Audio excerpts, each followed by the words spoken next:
Welcome to this week's Beyond Bitcoin Hangout. These hangouts are brought to you by the Beyond Bitcoin crew. We encourage everyone to freely share these recordings and to help spread the knowledge and benefits of our DPoS 2.0 blockchain technology that we all call BitShares. While listening to this recording, please feel free to visit our website, beyondbitcoin.org, and be sure to stay tuned in for some additional information at the end of the recording. As always, we would like to say thank you, and we appreciate your support. So please continue to vote for our delegate or worker contract so we may continue providing these valuable services to our community members. So once again, welcome, and please enjoy this week's Hangout. Welcome everybody to another Beyond Bitcoin Hangout. Today is Friday, September 25th, 2015. Today we're joined by Bytemaster in the BitShares community. Bytemaster is one of the chief engineers and the masterminds behind delegated proof of stake BitShares, and is now working for BitShares as a contractor with the group Cryptonomex. With that said, Bytemaster, would you like to get started with the update? All right, it's been another week, another significant step forward in the life of BitShares 2.0 as we march toward releasing on October 13th. For those of you who were here last week, we had just started a new and hopefully final testnet. So I'd like to report on how that testnet has gone this week. So far, we have 33 witnesses that have been voted in, and we have a total of 100% witness participation, which is actually better than the current BitShares network, which is at 96% participation. So I'd like to thank all of you testers out there who have helped set up nodes. These are 33 unique servers that have managed to stay in sync despite all the spamming and even attempts at double signing blocks were done this week, just trying to mess the network up. So we survived the double block signing without a single missed block. With all the fixes that we put in last week, we were able to boost the transaction throughput so the testers were able to achieve. I think we saw several blocks with a couple hundred transactions in it. These are 3-second blocks. So we're doing really well as far as throughput goes, far more than a real network will ever need to process in the short term.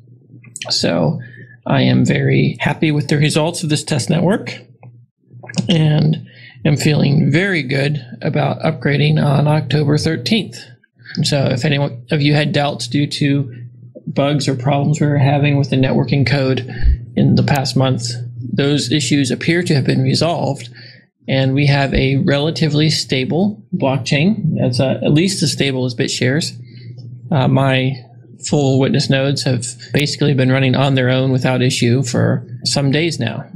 So I guess the general takeaway from all of this is we're on track for October 13th. The network is extremely stable, and that leaves the long pole in the tent, the user interface. So I'd like to give some updates on the user interface. We have a full node downloadable GUI that some of you were able to test. It hasn't been updated with all the changes since earlier in the week, but we have the build process and infrastructure in place that we will be putting out another release of a full node graphical wallet. And that seemed to work pretty well. We're also planning a light wallet that you can download. That's just a full node, similar to the full node, except instead of connecting to a local witness, it connects to a remote witness. So that's sort of a Electrum model, but it uses the exact same user interface as the website and the full node. So one interface, 3 different ways that you can use it with different levels of security consideration. So the question I would ask, if you don't mind, for the downloadable light client, how exactly what's the downside to that as far as in terms of security? Because I've been noticing a little bit more talk about some of this stuff on the forums. It seems like a common theme. Well, from a security point of view, you're not fetching new JavaScript from a remote server that could change. And that's the biggest improvement to security of the light node. You're still trusting the server to accurately report the state of the blockchain to you. So the worst they could do is lie to you, but there's actually no incentive for them to lie. You can use the exact same server as the hosted wallet or whatnot. But even if they did lie to you, it's entirely possible to construct transactions that go to who you want them to go to or no one else. So it's really just a matter of whether or not you trust a remote node, and you can pick and choose different remote nodes for use with your wallet, and that will give you sort of the middle ground. You know, if you don't trust anyone, you want to run your own node. That's the most trustworthy, and then allowing someone else to run the node and you just run your own GUI and graphical user interface. That's the middle ground, and using a hosted wallet is the least secure option. But it's still not too bad, assuming the server doesn't get hacked and replaced with new JavaScript designed to steal your keys. If the server was hacked, you're only vulnerable if you visit the server and log in while it's compromised. So only active users during the time of the attack are at risk. That's the spectrum there. Of the three, I'd say your biggest risk with using a hosted web wallet is that if you clear your browser cache, your wallet gets deleted. And if you don't have a backup of your wallet and you clear your cache, you're SOL. So that's one of the big motivators for having the light version and the full desktop version, is to make sure that you can clear your browser cache without risking your wallet. Since it seems there are a lot of people that recommend, oh, you have problems, clear your browser cache, everything will be fine. That's not a safe assumption if you've got $100,000 of BitShares floating around in your wallet. It would be a very sad day. When you first set up your wallet and it shows you the brain key, tells you to write it down, don't lose it, make a copy of it, right? This is what you're talking about right here. If you clear that cache, you're going to need that brain key to be re-entered at some point in time. Technically, yes. Although the brain key is not able to recover all keys that your wallet might have in it. If you import keys to your wallet from BitShares 0.93, or you change your brain key, and you might have more than one brain key over time, we've concluded that a brain key is not a general purpose approach. It only works for the basic case where you have a new account and you never change your brain key and you never import keys. So we didn't want to design a user interface around that assumption because it's not a safe assumption. We want it to be safe for all users. Sure. So we will have a brain key, and the brain key will, you'll be able to write it down and you'll be able to recover keys using your brain key. But that's not going to be part of the regular workflow. It's going to be more like a condensed backup, a future-proof backup, if you will. So all new keys that you generate in your wallet will be derived from the brain key, which means your existing backups are good. And if you have your brain key, then you can recover those keys. But the process that we've set up will require you to actually save a file and keep that file secure and backed up. We're working on coming up with more automated backup solutions, but for now, it'll be your responsibility to back up your wallet and all your keys to a file on disk so that it can be imported later and not rely on your browser cache. Joey asks a good question here. Would there be a cold or paper wallet functionality that could help with that problem that you can foresee? Cold or paper wallet functionality is just a matter of generating a public key and private key offline and transferring the public key to wallet. And if you configure the permissions on an account to a public key where the private key is kept cold and has never been on a computer, then you have cold storage.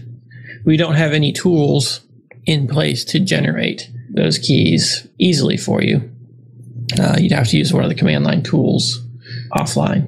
But they are available for somebody who wanted to do that. It's easy to create the tools, yes. We just haven't prioritized it. Sure. And you never know. I mean, the future partners might find that to be a good place to distinguish themselves by opening up some of these new functionalities. asked, why doesn't remembering your password for the web wallet suffice? Also, in case the cache is deleted. The reason is the password never goes to the server, and the server doesn't store your wallet. So your wallet is always kept locally, and you're never authenticated to the server. Future versions of the web wallet might have server-side storage and backup of your wallet file for you, in which case your wallet file will be stored on the server, encrypted to the server, which means that the server can't read your keys and they never get your password. So they could give you your password back, your file back to you, and you can restore your file from the server. And that would be a good way to move it between devices automatically. That requires server-side infrastructure, and we haven't been focusing on server-side infrastructure at this point in time. Doesn't it look like, or doesn't it sound like that offering such a web wallet where when the cache is deleted, all your funds are gone, it has the potential for bad PR, and so the solution might be to just release a light client, a local desktop, a light client? Yes, there's risk there associated with that particular issue. It's not really a problem once you've done a backup. You don't have to worry about your cache being cleared anymore. So the benefits of the hosted wallet is you get free upgrades, automatic upgrades, as we improve things, whereas you have to download new versions of the other wallet every time. But yeah, adding server-side storage to make the hosted wallet as reliable as possible, but to allow it to function even if you clear your cache, is a desired feature for the future. So something data security node just mentioned, which might be a good idea, is an initial forced backup. Do you think that makes sense? Our plan is to have a notification on the user interface that indicates if a backup is required and how long it's been since you last backed up. So it's not there right now, but we've been engineering the data tracking into the wallet so that we can display big red warning and a button to back up now on every page until you do it. That's a good idea. Does that answer your question, Dululo? AKA other name? Yeah, it answered the question. So, a fat warning sign that if the cache is deleted and there's no backup would be, absolutely necessary. But I think we all agree on that, right? Certainly. Every user should be backing things up, and we should have an easy process by which they can do it. At least I agree. I don't see anybody not agreeing. Well, this is something that we're going to want to educate people about too, right? This is the future. People 10, 15 years from now, it'll be taught in schools, right? Hey, look, you got to be responsible for your own situation, and that's going to involve backing up your cryptocurrency files. Let's hope that we have those conversations. I think in the future, when cryptocurrency is successful, it's all going to be managed automatically behind the scenes, and you'll be able to recover your password and your cryptocurrency funds with similar difficulty to resetting your password on an existing banking system. Regular people out there are not going to magically change and learn how to do all this stuff. So we're still at the early adopter phase. So during the early adopter phase, yes, we can expect people to learn that stuff. But long term, all this stuff is going to have to be managed because the risk of a hard disk failure or network failure, forgetting your password, causing you to lose all of your money is too great. It's a greater security risk with cryptocurrency than exists in the current banking system. The probability of you losing your money in the bank is far less than the probability of losing your money with cryptocurrency. Even though technically someone can steal your money, they can freeze your account and all those other things. Well, guess what? If you forget your password, you lose your wallet, your computer dies, all those things can cause you to also lose your funds and have your account frozen in cryptocurrency. The only difference with cryptocurrency is that it's somewhat in your control, whereas with the banking system, it's not in your control. But for the average person out there, their ability to control and be responsible actually means that a cryptocurrency is less secure for them because they're not able to be responsible. And so we need to create products and services that cause the average person who knows themselves well enough to know that they're going to forget their password, they're going to do something stupid with their computer, they're going to misplace their backup, and very smart people make those types of mistakes and need those types of service, is because people don't want to think about their money. They just want it to be there and they want to use it and they want to know that they can always get to it. So we need to migrate to systems that are that easy to use, that easy to recover, that automatic, where you're never at risk of getting locked out of your account. And I think most people would choose to have the risk of their funds being stolen over the risk of being locked out for doing something stupid. Well, thinking about this from more of a short-term perspective, is there anything that you would recommend new people? Because I've noticed there are a lot of users who are starting to come in who have been BTS holders for quite some time, but just because the wallet, they would have problems with the wallet maybe or something to that effect, they haven't been actually trying to access their BTS, and they haven't cared because they, for whatever reason, they're valuing it. They're not here complaining about it, but they'll come onto the forums and ask, maybe, how do I protect my backup? Is there a best way, a best practice, so to speak, for backing up your wallet and getting it ready for the transition to 2.0?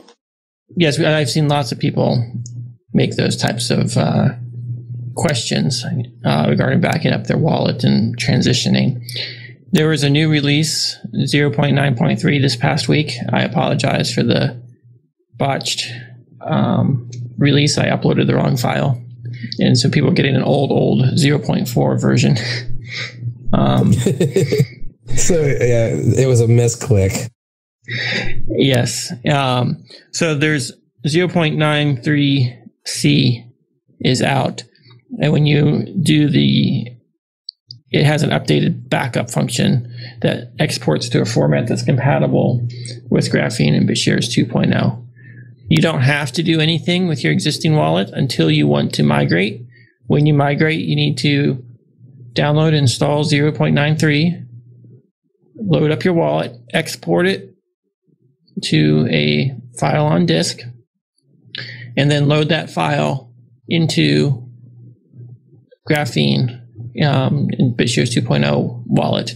And there will be a button and instructions for how to load that file. And once you do that, all your funds will show up and it'll allow you to import them into your BitShares 2.0 account. In 0.93, the exporting, is that just through the GUI export function, or do you have to do that on the command line? I updated the GUI, the menu in the menu bar to use the new version. I'd like to switch gears while people do that and start talking about some of the raging debates. It started with last Friday's Mumble session, where we talked about how much pay should a witness receive. And then it went into a broader discussion of how many witnesses should we have, which then broke down into several different categories of how much is necessary from a technical perspective and how much is necessary from a marketing perspective. And those were some very lively discussions. I want to thank everyone who was on the forum and was participating in those discussions. I would like to address some of those things here today, simply because it's good to think about these things. It's good to double check that we're not losing perspective on what our risks are, what we're trying to defend, why we are doing what we are doing. So I set out to build free market solutions for securing life, liberty, and property. And because I want freedom, and BitShares is a tool that allows us to get that freedom. And so the question is, does it serve those needs? Is it robust against attacks that it is going to face? So there are many different types of defense mechanisms out there. And each defense mechanism is good against a different type of attack, and it's got different types of problems. In nature, you see, you can either have really thick armor, or you can be really fast and agile, or you can camouflage. Those are three different strategies that are employed to secure yourself against an adversary. The adversary that blockchains are typically concerned about is a government adversary. This is an adversary that is big, strong, has almost unlimited funding, and more or less controls the infrastructure upon which all of society is built. That is a pretty tough adversary to design a system to be robust against. And when we've talking about witnesses, it's kind of like talking about how much difficulty do you need in your proof of work algorithm before it's secure, right? Do we need to increase the difficulty 10x before Bitcoin's finally secure? How much does it cost to attack the network? So in the old days, when it was just proof of work, people thought, well, eventually proof of work will get so difficult that not even the government will be able to do more work than everyone else. I hope everyone here has seen that that's very short-sighted. If you build a reinforced steel wall and you have it right next to an unlocked door, people aren't going to bother going through the steel reinforced wall. They're just going to go right through the door, or they're going to break a window. And that really gets us to the point of identifying the weakest point. You don't need to build a wall that is significantly stronger than your door or your window, because the adversary is going to attack you at your weakest point. And any money you spend making the walls stronger buys you very little additional security. So if we're going to go up against an adversary that likes to control everything in our lives and wants to control our financial life, and we want to maintain our financial freedom, then we need to have a security that's based on something that's really difficult for the government to attack. And that means it's most likely the security is not coming from technology. It's entirely too easy to filter packets. It's entirely too easy to target hosted wallet providers, public seed nodes. All those things provide redundancy against technical failure, against nuclear war, and all the things the internet was designed to provide redundancy against. But the security doesn't come from how many block producers you have, how many people that actually sign the blocks. That doesn't give you much security at all. You could have one person do all the block signing, and you could still have a blockchain that is resistant to double spend attacks and is immutable and can't change. The reason you have more than one person sign blocks is to avoid censorship and to have a little bit of redundancy in case that person gets taken down. But your funds are secure so long as there is a public record and the copy is widely distributed to as many people as possible. It doesn't matter if theoretically the witnesses could create an alternative set of blocks. Everyone out there already knows what they have already seen. And the weak subjectivity that Vitalik talked about is a major part in the security of these systems. So if you want a system to actually be secure, the only thing that protects you is lacking the political will to attack you, to make attacking your system politically difficult. Because if you can't get political support behind then you're safe, even if you're right out in public. But if you can get widespread public opinion to turn against you, then it doesn't matter if you're a country with nuclear weapons. The government's going to invade and take you down, and it doesn't matter who you are or what kind of defenses you have. If public opinion turns against you, the powers that be will take it down. A fundamental right that we all have is free speech. To the extent that we can make all this stuff about free speech and anti-censorship, the fact that the message you communicated is transfer funds to someone, you're allowed to say that, and everyone else is allowed to hear it, and everyone is allowed to change their actions based upon what they heard. Doing things that keep the system pure and honest and convey a sense of goodness to that the average person say, how dare you attack that little kid, that innocent person? Those are the things that secure a system against being taken down by the government. It's for the general public to see the system, see that it's good, not harming anyone, and it's something that they want to use, and to make attacking any individuals within the system seem like a bully picking on, a little kid.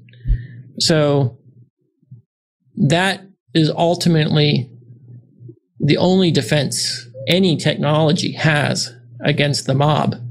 The governments and the media, they are tuned to manipulate the mob, and it is the mob, through their passive consent, that allows governments to get away with genocide.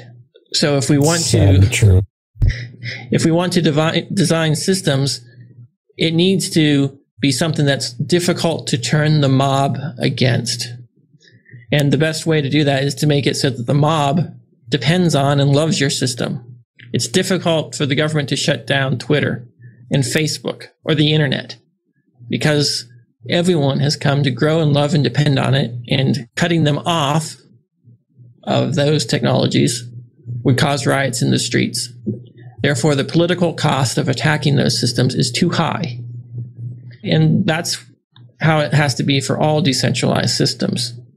So now there is a threshold where if you make it easy for them to shut you down, they raid your office and now you're offline, they're probably just going to do it. So you just have to make it just difficult enough that it's kind of like pirated music. They can try, but a new site will pop up.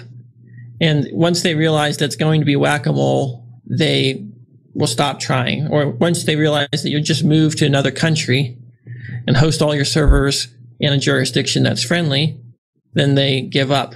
So from a technological perspective, we need to be decentralized enough that it is statistically unlikely for over half the nodes to fail at the same time. We need a system that is robust enough that if that statistically unlikely event happened, the downtime should be as short as possible. Let's say that the government arranged for a simultaneous raid of all witnesses and shut down all block production.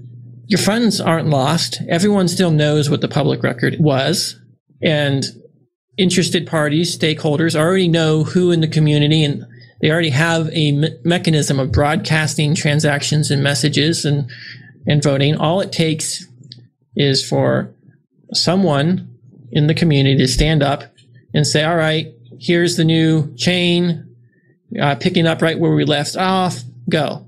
Total downtime is less than the typical bank holiday. And if we're trying to design a system that is free from any and all downtime, that's probably over designing it. We just need the probability of downtime to be in the 0.99% uptime, right? So 0.01% downtime. And that our ability to recover is robust. People are used to the banks being closed every weekend, right? So I think that it's this desire to over-engineer to the point of perfection, where that last 0.1% of security consumes the vast majority of the cost. And that's what we need to be careful and observe. I hated to try to interrupt you back there, but the question came to my mind as far as the witnesses. Now that they are not connected necessarily to an individual who needs to campaign for any specific reason, right? That they're just, it's a purely technical role, neutral in terms of the politics. And as far as I see it, and if I'm wrong on any of this, please feel free to let me know. But that seems to me then that there's no need for us to worry about anonymous witnesses. Now, is this the case? And would anonymous witnesses, like somebody using a VPN, would that be more beneficial, or would there be any downsides to that? I think it's beneficial to have one or two anonymous witnesses, not enough that they could collude to be a danger, but enough so that there's at least somebody who's still an elected witness who isn't taken out with all the other raids. And that person would be able to produce enough blocks to get the votes and recover the blockchain in a timely manner versus having everyone go out, in which case, who's in charge, right? If all the Senate except one senator was taken out, well, at least now we know who's in charge until we can get a new Senate. But if you take out the whole Senate, well, now who's in charge? You have to have an entire election before you can begin. Having one or two is probably a good idea, but other than that, they should probably be well known. Now, this is another issue I'd like to bring up. People say, well, if they're publicly known, then they can be denial of service attacked. Just because the person behind the server is publicly known doesn't mean the server or its IP address is publicly known, or that it's even directly on the network. It might be. Okay, I was waiting. I didn't want to interrupt. Yeah, you fizzled out at it might be. So you were talking about denial of service attacks, and that's right. Just because a witness is public doesn't mean the server is public, I guess is my point. And just because you can take out a individual that was elected doesn't mean you can take out their server. It's entirely possible for someone to arrange to have their server set up through several other people with no ties to them directly, but for which they are responsible and control. And in that particular instance, even if the government raided them, shot them, they still wouldn't know where the server was to shut down the witness. That type of thing is entirely possible. And, we need to think about those types of solutions versus the naive approach, which is let's just add more witnesses because that will make it more robust. At the end of the day, more witnesses means there's less voter attention on each witness, lower quality per witness. And it comes down into a basic engineering problem. Do you have 100 unreliable parts or 3 very reliable parts? And the probability of failure is based on how those parts all combine.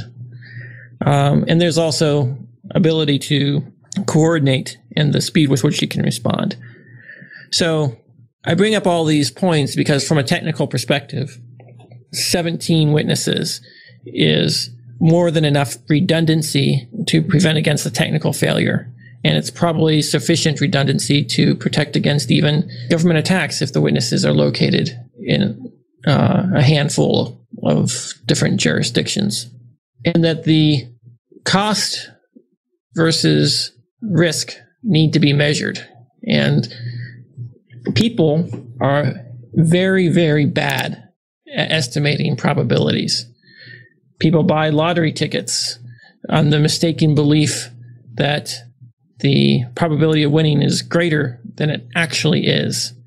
And people avoid flying and yet they drive because they think that driving is inherently safe compared to flying. When we know that the probabilities of all these things are opposite. We underestimate the extreme cases and we overestimate the lower ones. So if we keep those types of things in mind, it explains a lot of the irrationality in the perception of people regarding the risks and the costs, and is it worth it to add more? An example is insulation in your home.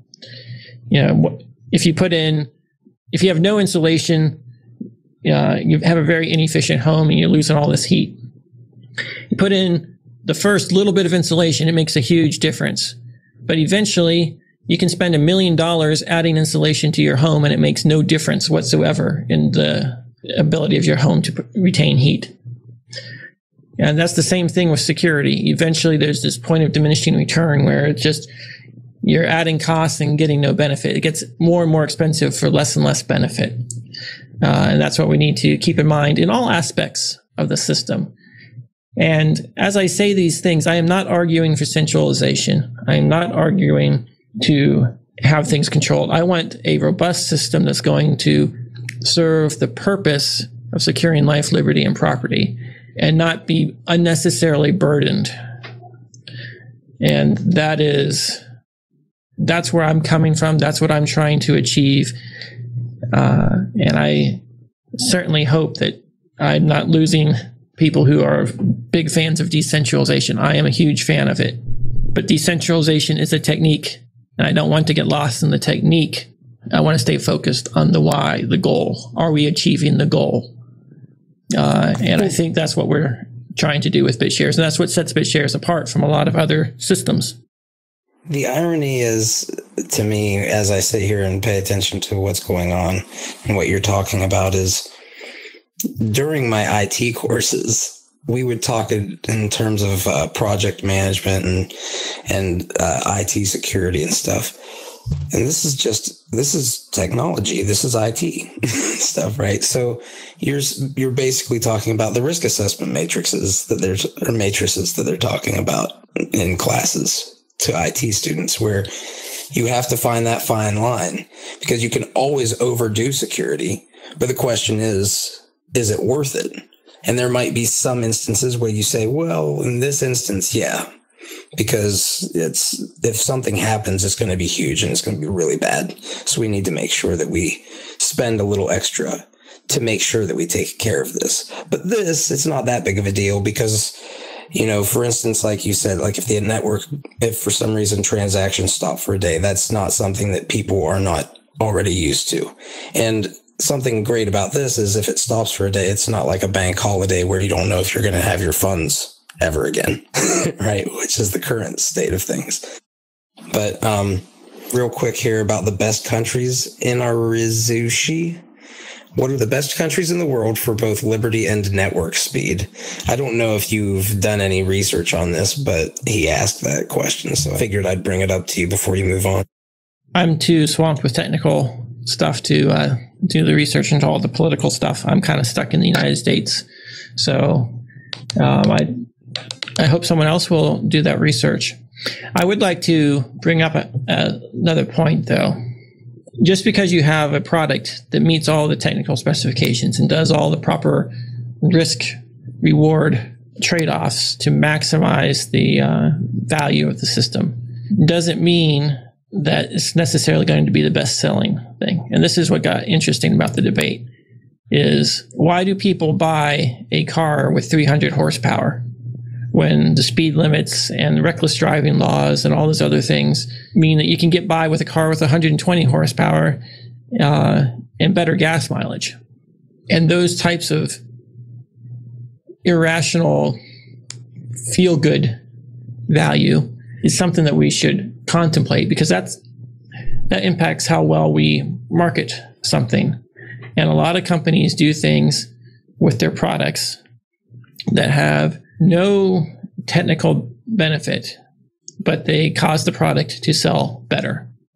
An example of this is in the 50s and 60s, magazines that had inappropriate material on their covers would be wrapped in paper so that it basically block it out.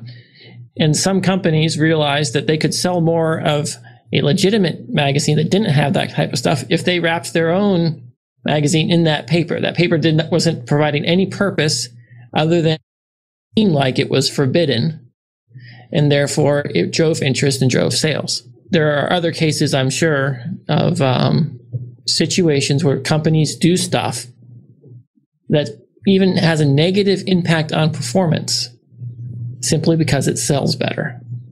And I don't know the answer to those questions, and I think it's a market research thing. Each one of us has an idea of what would sell better to us, but we have a personal bias, and so it's really hard to say what's going to sell better to the masses and to different target audiences. We know who the loud vocal people are, but do they actually carry any weight? Or do fundamentals matter, like profitability? Right? Why should we pay, if we can make the blockchain profitable, is that more enticing than saying, well, we're not profitable, but we're super secure? Those are the types of things that we need to have. So I mention all this because the people here on this call are going to be the voting people, voters. They're going to have to vote on who to hire as witnesses and as committee members and as workers. And these are things that you need to think about, you need to consider. And so I feel like my job in these Mumble sessions is to help provide perspective and help educate so we can all make better decisions and not just vote out of gut reflex. Because the more educated the voters are, the better the system will be. Which brings me to another point I'd like to make. We've actually got a fourth role in the system that hasn't really been talked about much because it's not a explicitly enumerated role. We've got the witnesses, we've got the committee members, and we've got the workers. And we got those three people. We've talked about them lots. But we also have the proxy voters. In political terms, you'd probably call them actually delegates. These are the people to whom most people have set their account to proxy vote through. And you can view these as the mining pools of delegated proof of stake. We want as many of those people as possible because they can then meet and make decisions on who everyone else is. If we had 100 or 150 people that combined controlled 85% of the indirect vote, they would be able to quickly discuss policy, make smart choices about who all the other players in the system are. And we can have as many of those as we want. And we don't have to centralize on a handful of witnesses or a handful of committee members. Instead, we can pick leaders of communities and businesses and break it up as much as we want to get as many votes concentrated into those hands as possible and have those people decide how much technical redundancy is necessary. And in fact, if you have 150 people that collectively control over 51% of the voting through proxy, and those people, and something happens to the network, all the witnesses get taken down. Those people can meet in a Mumble session. They can discuss what to do. They can produce a new block that's signed by 51% of the voting stakeholders that appoints new witnesses, and the network can continue. I would really, really like to see a robust set of proxy positions of people who decide to take the responsibility of vetting all the people in the technical positions. And we should have as many of them as we want. Of course, that is maximally decentralized. Everyone can either vote with their own stake or vote in a pool. They can either mine or go to a pool. That's just like Bitcoin. And I think that's what we want. Only we want more than 5 or 6 pools. We probably want 100 pools. Well, it seems to me, and maybe I'm incorrect here, but these pools essentially would be much more dynamic than the pools in the mining pools as well, because we're talking about a different dynamic that changes them, right? Sorry, you cut out there. Say that again. It seems like the dynamics are also different, though, because instead of mining, it's voting. So these voting stakes change.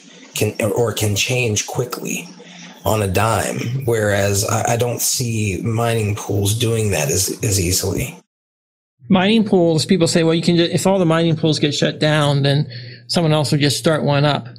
But the time it takes to start up a new mining pool is much longer than it takes to point your vote at a new proxy or at a new witness. And mining pools and mining has costs associated with it. The reason why mining pools don't work and are ultimately insecure is if you shut them all down, it is not profitable to solo mine. You need a mining pool to be profitable. And so you're either in mining pools or you're unprofitable. Whereas with delegated proof of stake and voting, it's just as profitable to vote solo as it is to vote through a proxy. And there's no extra overhead or cost associated with solo voting, which means you can have 100 proxies and not have to worry about profitability concerns. But if you had 100 mining pools, each mining pool would have a very high variance, and that would impact profitability. Well, here's a good point in time for me to ask a question that DeLulo was asking here. Actually, it was something I was thinking of exactly when you typed it, DeLulo. Does it make sense to pay them, to pay proxies? Is there going to be a functionality, or do you foresee a need for it? I don't think it makes sense to pay them because they have financial interest in the system and they volunteered to do it. And generally speaking, it doesn't take a whole lot of time to do something that they already have to vote anyway if they want to vote their own stake. So just allowing other people to follow them makes good sense. Thomas had a question in the sidebar that I'm actually curious about now, because is there a way to make your voting records public if you were to say, okay, hey, look, I would like the job of being a proxy. I'm a member of the community who pays attention, and you can advertise to people or whatnot. I mean, would there be a way then for everyone to verify? I guess every time you voted, this is who you're voting for. This is your voting record. It's on a blockchain. All votes are public, and all stake is public. Unless it's a private, the masked stake, the blinded stake, but then the voting doesn't matter. Right. Correct. Unless you're using confidential transactions, in which case you're not voting. Okay. Yeah, thanks. That's what I thought. I just wanted to double check. Thank you. I'm glad that you asked it, Crypto, because I for some reason, didn't see it because I was doing something else. Yeah, that's a very good question. And I'm assuming that eventually you'll be able to. The thing that's cool to me is block explorers and what we're going to eventually be able to do with data analytics from that as well. And that's also what scares the hell out of me to a degree if we don't do this correctly, because we've seen that there are certain ecosystems in this world that really like as much data on us as possible. Well, I got cut off there, but I think we're sitting at about an hour, right? Yes, we are. Is there anything that you would like to cover, Bytemaster, or anybody else in the community before we close out the official session? Lion Danny is asking about the collateral bid idea from Roach, which is actually a pretty good idea. I mean, from what I understand, it's just the delegates that put in the highest, not the delegates, the witnesses who put in the highest collateral bid. The idea that was on the table is whoever has if you want to become a witness, you post collateral, and anyone who doesn't vote otherwise votes by default for the witnesses with the highest collateral. The danger there is due to voter apathy, that highest collateral is going to win, which means you end up with a system that's more similar to how Purecoin or Next operate, with the proactive voters being the backup plan and having to override all the default. It more or less means that the system will be ruled by the wealthy rather than ruled by the proactive consensus. So I think it's a decent idea as a way of filtering people. And it's entirely possible to put money into a vesting account balance, which basically is your commitment to the network that you're not going to withdraw your funds in the next 6 months. And if someone elects you, they know you're pre-committed and you get voted in based upon your commitment. That's a perfectly legitimate way of campaigning. The only reason for someone to do that is if the financial incentive for being a witness is high enough to justify locking up their funds in order to get the job, which means they're probably going to do a calculation of, all right, how much is it going to cost me to run a node? How much time am I going to have to put in there? And how much capital am I going to have to tie up? End result being, if you require people to tie up capital, you're going to have to pay them more to justify the rate of return or whatever the interest rate on that capital should be. It's just going to be factored right into their pay.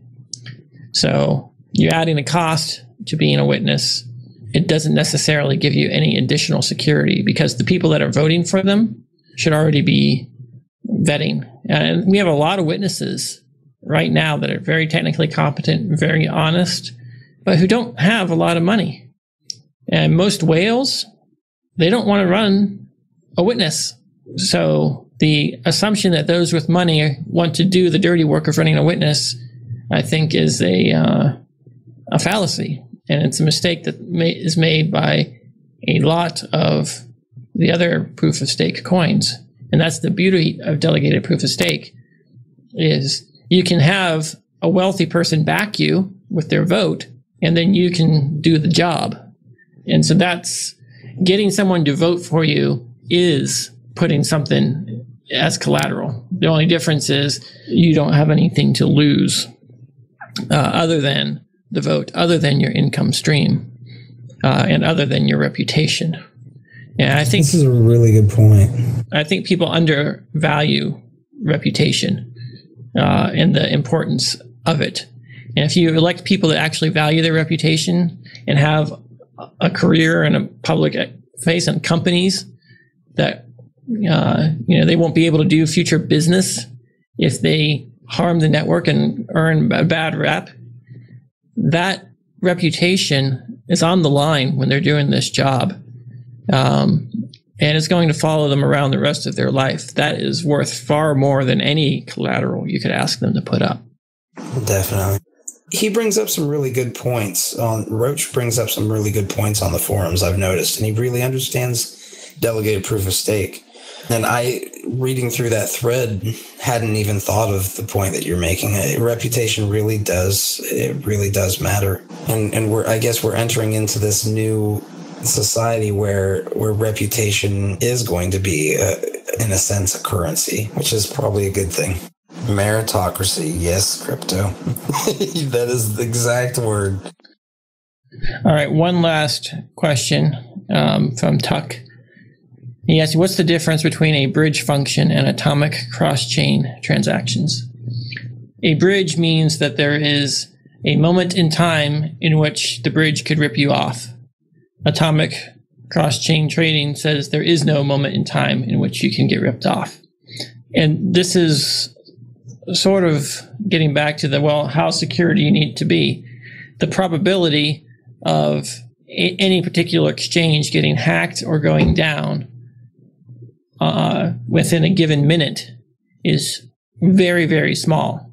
But over the course of a year, it's pretty high. So the reason why I think atomic cross-chain transactions is overdoing it is because it's looking at the risk-reward and it's making something very complicated, very difficult to use to reduce that last fraction of a probability that the party that you're using for the bridge is going to turn corrupt and steal your money for that fraction of a second that you actually are trusting them.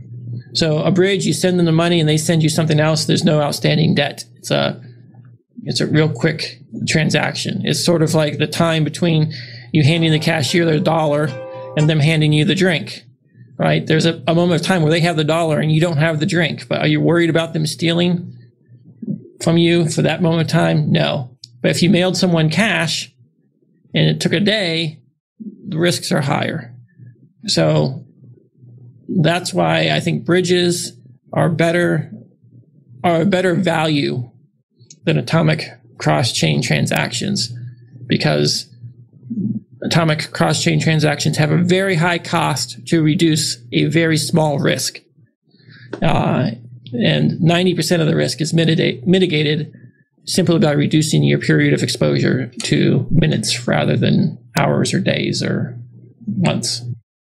Real quick, Bytemaster, I hate to do this, but you've covered pretty much all the forum questions except for one that I've noticed. DeLulo asked here, according to his toast, virtualized smart contracts can be almost as fast as natively implemented ones. If scalability is not an average to the native approach, is it not? What is it then? And what dimensions, transaction throughput, settlement speed, cost are affected by the virtualized versus native way of providing smart contracts? I can boil it down to one thing. Go to any language shootout and ask, are just-in-time compiled languages faster or slower than native languages like C++? And the vast majority of cases, the native will still be faster, but there are some corner cases in which the virtual just-in-time compiled can be faster. So I guess the bottom line is, from a technology perspective, you can go with a virtualized approach if your virtual machine is designed with just-in-time compilation in mind. The challenge with all of these systems is to make it deterministic and to make sure that you can meter the costs. And it's the metering of the cost that slows down the virtualization approach. Even if you do just-in-time compiling, now you still have to count the instructions, you have to count your time, and it might be possible to do some really advanced techniques with preemptive interruption. So you just let it run for a millisecond, and then you interrupt it. And if it's not done, then you can discard it. You don't care about what operations. So there's lots of advanced techniques that can be put into the virtualized stuff. But the money and time and complexity involved in building those systems, and then ensuring that they are deterministic in their behavior and bug-free, that's a very high barrier to entry. So what that means is today's virtualized systems have very slow performance because they need to be very methodical and do a lot of extra operations. They're not doing just-in-time compilation. And so with the system like we have in BitShares, where all changes are basically approved, it's not just that we have it compiled, it's that we have a process for reviewing every single piece of code. We can analyze the algorithmic complexity in advance, and we can estimate the costs of it through benchmarking and set the fees accordingly. If you go to a completely generic system where anyone can submit code, you have to automate the process of analyzing the algorithmic complexity, of setting the fees, and making sure that nothing bad happens as a result. And that's where most of the complexity is. That's where most of the risk is. So it's very much like the Apple App Store. They look at all the apps and require a certain level of quality before they get on the chain, versus allowing anyone to put an infinite loop on the chain or something on the chain that has bugs in it. Sure, you might pay for it with gas, but you have to pay the cost of tracking gas consumption and doing the metering. I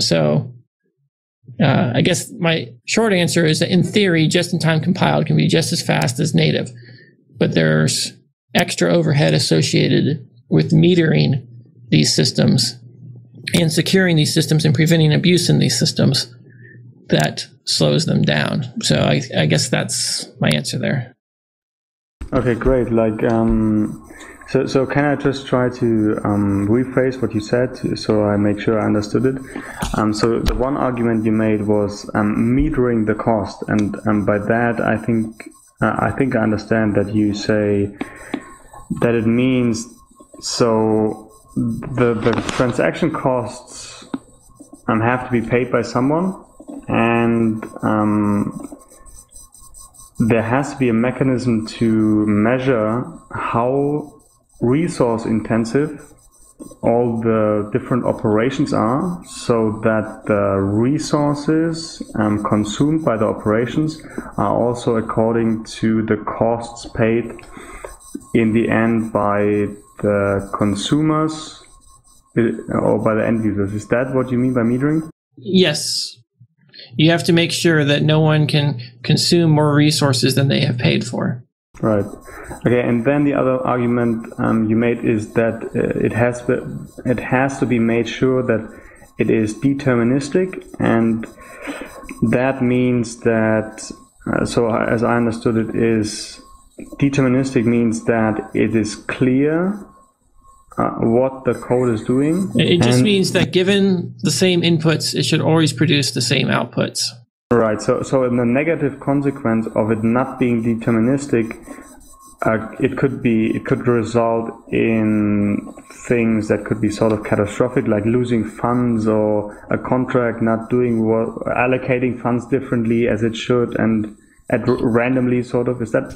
It would completely hard fork the network. It would be like Bitcoin when some of the nodes had a database bug that prevented them from processing valid blocks. It caused a hard fork that some of the nodes interpreted it one way, the others interpreted it the other way. It's an unplanned for split in the network based upon which nodes went which way. If you have non-deterministic behavior of a contract, then the nodes that went one way will be on one fork, and the nodes that went the other way will be on a different fork. And that's if it's only non-deterministic in a binary kind of way. If you start combining lots and lots of things, it's possible that you could shatter it. So it's not just, there's one of two forks you could be on, but there's 100 forks and everyone's on a different one. And that's the catastrophic failure that results from not having a deterministic means of validating blocks or validating smart contracts. And you're saying that creating a virtual machine or a system that is very, very, very, so super highly likely to prevent this catastrophic failure through non-determinism is very, very difficult. That's what you're saying? Yes. So the reason we don't use floating point in blockchains is because it's not deterministic behavior, even when you only have one machine involved. So that's one thing that we avoid.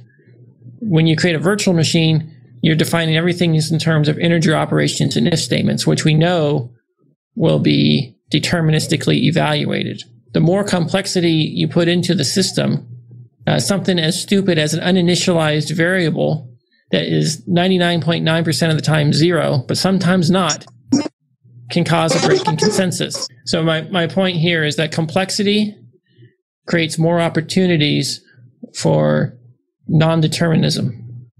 And that is the challenge with it. So what I'm saying is it's not impossible to create a deterministic, just-in-time compiled, highly performant, metered language. I'm just saying it's very difficult, time-consuming, and you really don't know ever if you've got it right.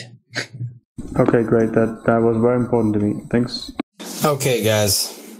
I am going to moderate, and I'm going to say this is it. This is the it for this hangout, all right? We will sit here and talk to Bytemaster for days on end. Thank you, everyone.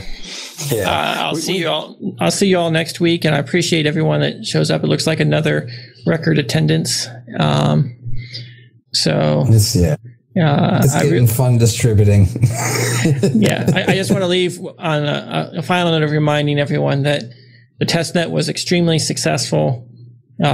We continue to have people spamming it with transactions even during this mumble session, and we have near 99 to 100% witness participation.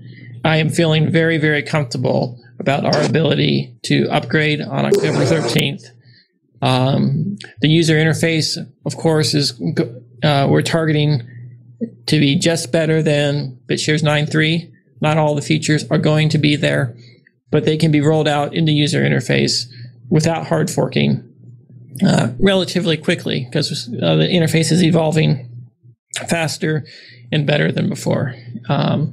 So there's your expectations.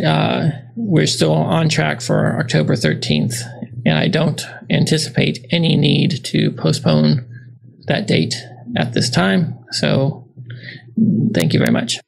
Well, thank you for coming here and teaching a lot of the community members who are trying to learn. Very good, Mumble. Definitely.